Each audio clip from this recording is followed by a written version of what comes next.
نحمدہ ونصلی ونسلم علی رسولہ الکریم اما بعد فاعوذ باللہ من الشیطان الرجیم بسم اللہ الرحمن الرحیم۔ دوستوں، آپ تمام جانتے ہیں کہ ہمارا یہاں حاضر ہونے کا مقصد تعلیم حاصل کرنا ہے۔ آئیے علامہ اقبال سے جانتے ہیں یہ تعلیم کیا ہے، اس کے نتائج کیا ہیں۔ علامہ اقبال رحمۃ اللہ علیہ فرماتے ہیں، یوں تو خوش ہیں جوانوں کی ترقی سے مگر یوں تو خوش ہیں جوانوں کی ترقی سے مگر لبے خمدان سے نکل جاتی ہے فریاد بھی ساتھ۔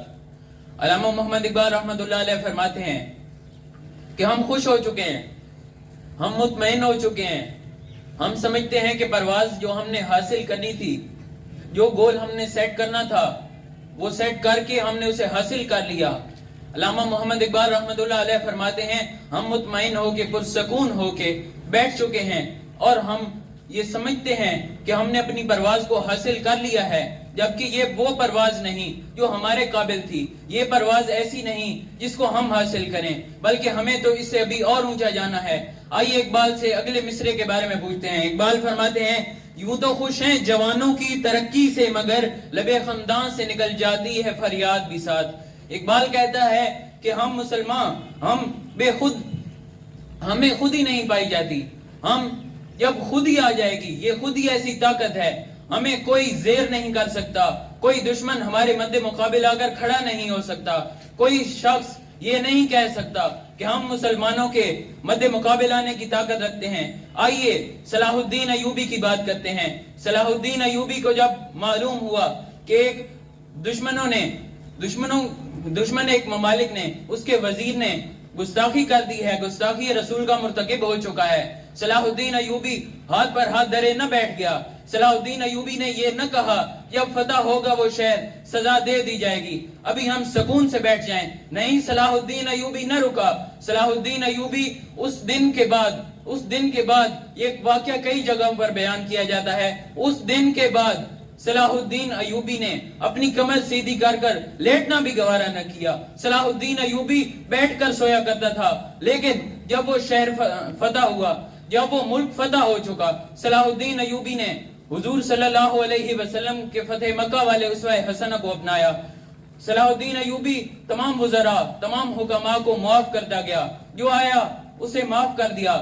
جب وہ گستاخی رسول کا مرتکب شخص سامنے آیا تو اسے سزا دے کر پورے امت مسلمہ کو بتا دیا، اے امت مسلمہ، تم نے رکنا نہیں، تم نے اپنے جو تم گول سیٹ کرو، تم نے اس سے رکنا نہیں، تم نے حاصل کر کے ہی جانا ہے۔ تم اپنے اندر خود ہی پیدا کرو، بے خود ہو کر نہ بیٹھ جانا۔ اے امت مسلمہ، جب تمہارے اندر خود ہی آ جائے گی، تمہیں کوئی زیر نہیں کر سکتا، کوئی دشمن تم سے آگے نہیں بڑھ سکتا۔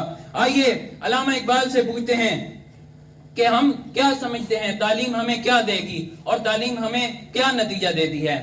اقبال رحمۃ اللہ علیہ فرماتے ہیں، خیال تو یہ تھا کہ تعلیم لائے گی فراغت، خیال تو یہ تھا کہ تعلیم لائے گی فراغت، کیا خبر ہے کہ الہاد بھی ساتھ آ جائے گا۔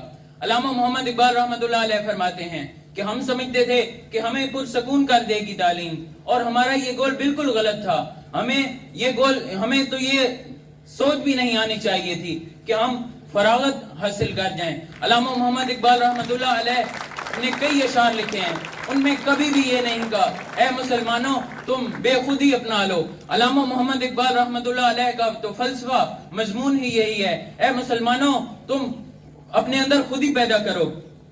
اقبال رحمۃ اللہ علیہ فرماتے ہیں کہ ہم نے تعلیم کا نتیجہ یہ سوچ رکھا تھا کہ ہم فارغ ہو جائیں گے، ہم پرسکون ہو جائیں گے، لیکن ہمیں نتیجہ حاصل کیا ہوا؟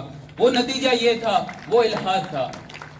دوستوں، ہر شے کے اندر امپیورٹیز موجود ہوتی ہیں، امپیورٹیز ہر جگہ موجود ہوتی ہیں۔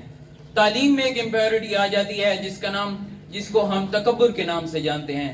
دوستوں، جب ہمارے اندر تکبر آ جاتا ہے تو ہم چاہے کتنے بڑے ہی عالم کیوں نہ ہو، کتنے بڑے ہی فاضل کیوں نہ ہو، ہماری کتنی ہی فضیلت جو کچھ بھی ہو ہمارے پاس، لیکن اگر ہمیں وہ تکبر جیسی بری عادت آ گئی، ہم نے اگر تکبر کا گناہ اگر ہم اس کے مرتکب ہو گئے، دوستوں وہ تعلیم کا ہمیں کوئی فائدہ نہیں ہوگا۔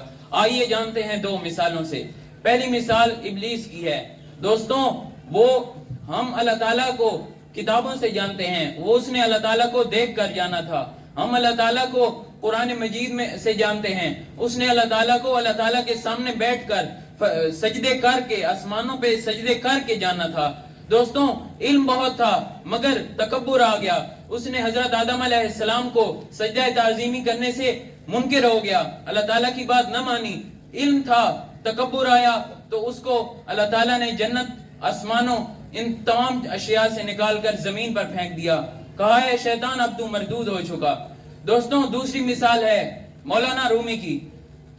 پہلے مولانا رومی مولانا نہیں ہوا کرتے تھے، وہ مولوی رومی ہوا کرتے تھے۔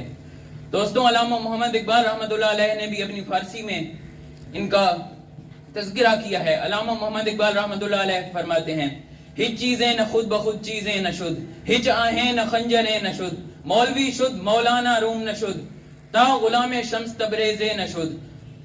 علامہ محمد اقبال رحمۃ اللہ علیہ فرماتے ہیں پہلے مولوی روم کچھ بھی نہ تھا، بہت علم تھا مگر اس کے اندر شاید تکبر ہی تھا، وہ شاید اس گناہ کا مرتکب تھا۔